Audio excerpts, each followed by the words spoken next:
I'm going to be talking about one of my favorite places in Griffith Park. The title. You do love this place. I do love this place. Have I taken you there? No, I've still never been there. You've never been? I've seen it Travel from the freeway. Town? Oh, you spoiled it. I did spoil it just to scold you. How dare you have a podcast on LA and never gone Travel Town? It's got to make a move to a town that's right for me. Won't you take me to Travel Town? Good musical. This one is called Where We're Going, We Don't Need to Go Anywhere. The story of little old Travel Town in Griffith Park has to do with two men, both of whom worked for the city. Were they sinister men? They were two brothers, and they kissed. And then the whole world didn't want them to kiss again. And they're like, but we want to. Started a world war because of it. The kiss heard around the world. Those two brothers, Japan and Germany. Two guys. William Fredrickson, who was the superintendent of recreation, and Charlie Atkins, who was an employee of the Recreation and Parks Department. He's Charlie Atkins sound familiar. I thought that he was a country singer of old-time country. I think he does. I might be thinking of the Atkins diet. I might be thinking of Charlie Patton and the Atkins diet, yeah. It all happens at this moment, at the end of the 40s and the beginning of the 50s. Because of wartime industries and boosts in the national economy, production of automobiles is on the rise, which is perfect because now not only do people want personal vehicles, they can also afford it. With the rise of automobile comes the decline in train transportation. And that was an era filled with excitement and train crashes and train robberies and boxcar hobos singing old-timey songs like Charlie Atkins. Charlie Atkins was... Don't eat carbs. Bad musical. But Charlie Atkins was not going to let this era of American transportation go quietly. Atkins was born in... Trains aren't known for that. He was... This is the sound he's going to make to not let it go quietly. Choo-choo. Crash, crash. Chugga, chugga, chugga, chugga. Chugga, chugga. Preserve this. Earn this. Atkins was born in 1889 in Omaha, Nebraska. Before moving to Los Angeles, he was an executive for the Standard Oil Company. He made the move to Southern California in the 30s and later took a job with the city of Los Angeles. Charlie was deeply saddened by what he correctly felt was the end of the railroad era of American life. Now, his spark for the idea was creating a railroad petting zoo for kids to come and see what would eventually become relics. So basically, come and play with all the trains. No feeding. Just keep throwing coal into it. Eat it! Why won't it wake up? Why is that train humping the other one? It's how boxcars are made. Yeah. I wish I knew more train phrases. Caboose. We did go there. I've never been there. We've been there. I have not been there. We've been there together. No. Mm-hmm. No. When have we been there? I know that you once went there and took a bunch of pictures. And you weren't with me? I was not with you. I think it was you. Must have been Mark Maron, the only other podcaster in town. Yeah, no, it was Laura. I took Laura out. I went there with stuff you should know. Here's some stuff you should know. I went there with hardcore history.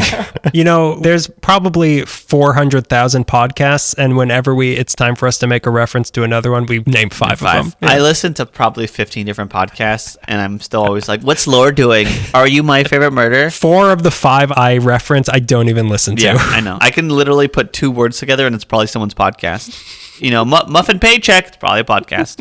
How do you get on? It's a dying medium. Someday there's going to be a Travel Town for podcasts. Charlie was trying to rally some troops. He wanted to find a place in the city to exhibit and hold these retired trains. He started rallying the troops, and he found a lot of support for his idea among railroad enthusiasts. They also got a lot of support from the Parks Department for Griffith Park, for the actual park, the Parks Department. Griffith Park Department. Park. I believe this is where William Fredrickson comes in. It's weird because some sources give the credit to the idea to Atkins and others give it to Fredrickson, but rarely are the two mentioned in the same space, and if they are, they always give credit to one and not both. So I'm going to try to give credit to both. I mostly give credit to Atkins because when I went to Travel Town last time, I bought a postcard with Charlie Atkins, and one of our Patreon people got. So I'm always like, yeah, Charlie Atkins, he made everything, but it's probably 2 people. Fredrickson was the superintendent of the recreation for the city, and it was said that it was his original idea he had in 1947 that led to the creation of Travel Town. So I think a lot of people give him credit for the germ of the idea. Fredrickson had a similar idea to Atkins. Thousands of curious youngsters had never been able to access these beautiful machines. His idea originally had to do with planes. He thought a lot of kids were curious and wanted to grow up to be pilots, but they had never been into a cockpit. They had never been on an airplane as just like admirers. Like if you're getting on a plane, you're just like a passenger. It's just hijackers. And I have a box cutter.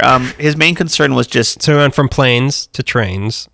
And then, there was no logical third one. There just wasn't. He also made another museum, the Peterson, originally called the Atkins Museum. The way Atkins had thought of making a railroad petting zoo, Fredrickson wanted to create a museum where you were allowed to put your hands on these precious pieces of history. Pick up that dinosaur, climb into that sarcophagus, do whatever you want. But they both had similar ideas. See what it's like to be a mummy. They wanted the next generation to still be able to look and touch at these big machines. That's what these 2 men wanted. Fredrickson went about about obtaining a surplus. Well, he tried to get surplus airplanes from World War II since it was over, but that plan, who he worked with another guy with the Parks Department, General George. God, this guy's last name is hard to say. Hajalte. He was a general manager of the city recreation and parks department. Croatian. These two guys, no comment. I see that you. I suspect he's a spy. You from Serbia or Croatia? Weird specific racism against countries nobody has a problem with, except those countries. Except those two countries hate each other. Fredrickson and Hajalte, they try to get planes to make a plane museum. That plan fell through, but he kept the spark of an idea, a place where young kids could climb aboard old vehicles. And those two men went on to create the very first playground in an auto junkyard. Kidding, but come on, like, look at Travel Town. Like, how is it not that? Atkins' plan finally reaches Fredrickson and Hajalte, and they start looking into acquiring some old trains. At some point, I'm not quite sure when, but they acquired the land for the Travel Town. The spot would be on the San Fernando Valley side of Griffith Park, almost adjacent to the Hollywood Forest Lawn. Travel Town would be given 9 acres to display trains and railroad ephemera to the public. The first 2 locomotives that Travel Town acquired were small. They had once worked at a quarry at Catalina carrying stones used in building the breakaway ports at the Port of LA. These were property of the LA Harbor Department, and they were going to get scrapped until they got saved by this team of train nerds who all worked for Rex and Park. Like, as I'm learning, like, it's just like one department's like, I like trains too, let's buy all the trains. So it's now 1952, and now they have another fella named Orrin Wennersten, not Wienerstein, Wennersten. He was a supervisor of maintenance. Tell it to his high school bullies. Wennersten was a supervisor of maintenance, again, at the Rex and Park Department. Wennersten got his employee to write a letter to DJ Russell, not a DJ like a musician, like his name is D.J. He's my favorite droid. He may not be a DJ, but he is a Star Wars droid. But he is a malfunctioning Star Wars droid that's in one scene and has his own action figure and trading card. So they write a letter to DJ Russell. He's the president of a Southern Pacific company to inquire about acquiring an obsolete locomotive to display, and this would be a donation to the train nerds. The employee that Winterston got to write the letter was Charlie Atkins. So it's just a big circle of nerds being like, what's that old train doing? DJ Russell was also a train nerd and enthusiastically approved of this idea, so he donated the soon-to-be retired engine 3025 to the men at the Rex and Parks Department. So that's great of Southern Pacific, but now the question, how do we get this old heavy train from Glendale to its spot in Travel Town, which is almost Glendale? They luckily got help from the Biala Truck Company to move the damn thing for free, and October 10th, the engine 3025 landed in Griffith Park thanks to what I can only imagine are train nerds of the Biala Truck Company. They work for the Parks Department also. They got hired that day.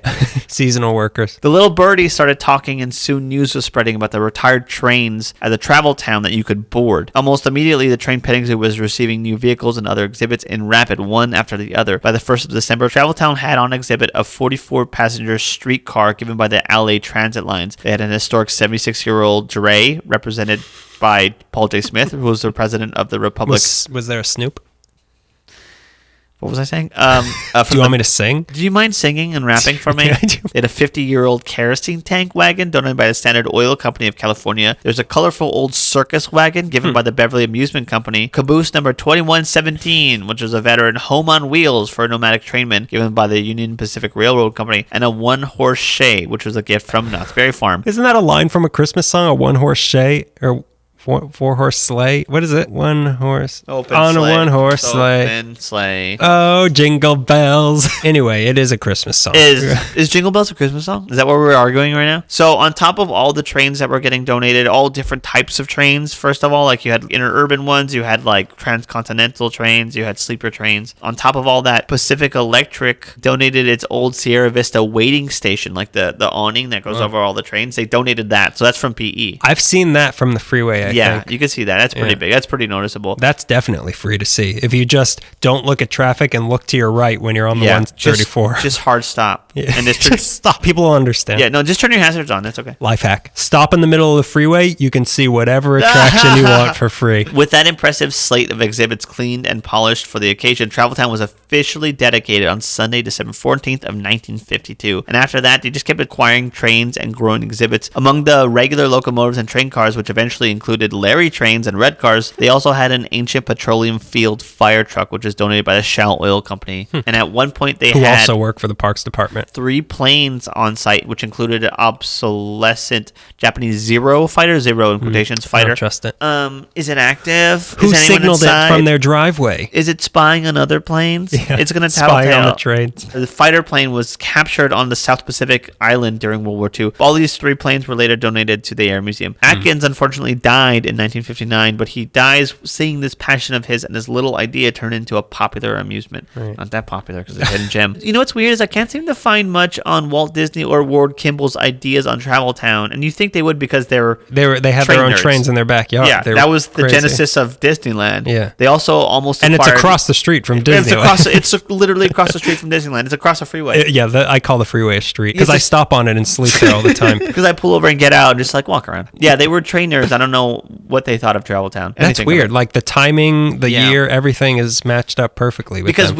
me and Ada went up to a train museum in Nevada, I think in Carson City, and they have one of Ward Kimball. The Whistling Billy is Ward Kimball's train. I'm like, but what did he think about Travel Town? I am trying to make it a point to stop at every train museum in every city now because I love them so much. It's your whistle stop tour of Is- train museums. Yeah. In 1965, Travel Town's exhibits were regrouped and the park was rededicated. And there's just constant restoration projects going on with all the trains there. In 1966, a new director stepped into Travel Town. His name was Fred Hertwig, and he was a jovial...